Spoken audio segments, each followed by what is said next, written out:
It was a day like 10,000 other days I'd had. I'd been an airline pilot for almost 30 years. And as an airline pilot, we work very hard to plan, to anticipate, to have alternatives for every course of action. We work hard never to be surprised by anything. And then we were suddenly confronted with the challenge of a lifetime. And it happened 100 seconds after takeoff. So we had, just as it turned out, 208 seconds from the time we hit the flock of Canada geese. The engines were damaged and we lost thrust in both engines until we were in the Hudson River. And that was the best place to go. That was the least bad option.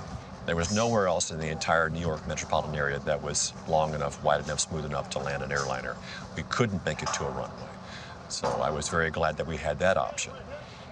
And that, of course, was a life-changing event for everyone on the airplane and their families. I remember vividly my first three thoughts. My first thought was, this can't be happening. You know, it's disbelief. After so many years of routine airline flying, to suddenly be confronted with this dire emergency was shocking. And that was followed immediately by, this doesn't happen to me. In other words, almost every flight I've had has been completely routine and unremarkable in every way.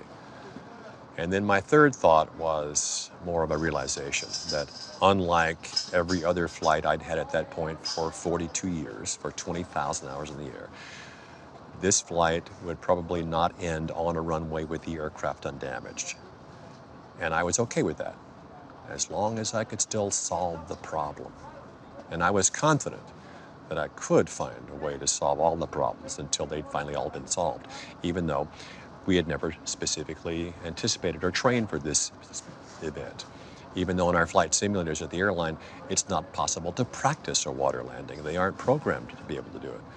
The only training we'd ever gotten for a water landing was a theoretical classroom discussion.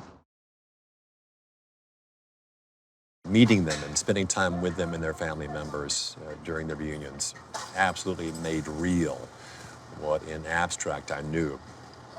You know, it's amazing how many people are connected to the 155 people on the airplane. How many sons, daughters, wives, husbands, relatives, parents are involved. How much was saved. Had even one person not survived, it would have changed the nature of the event for me entirely. My definition of success was absolute, it was complete. And so I'm very, very grateful of what we achieved that day. He was a nice guy and easy to be around.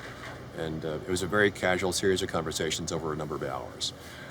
He had read the book, he had liked the script, and he and I talked in some detail about what I was thinking and feeling and what my hopes for the movie were.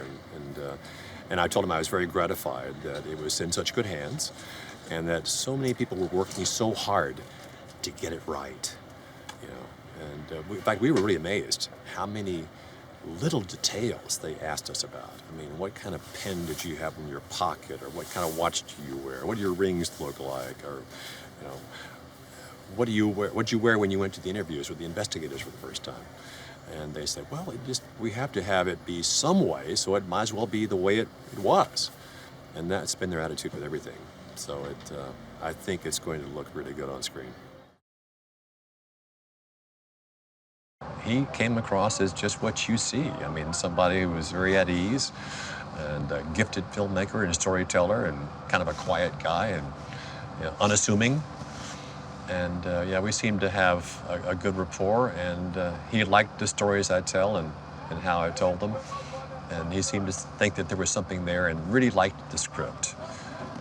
And was really impressed with what Todd had done to bring to life this whole story, especially in the aftermath, the NTSB investigation, which is a big part of the story that people don't know. You know, I know that he told me that when he first was handed the script, his first thought was, well, who's the antagonist? And then it became clear who the antagonist was, or what it was.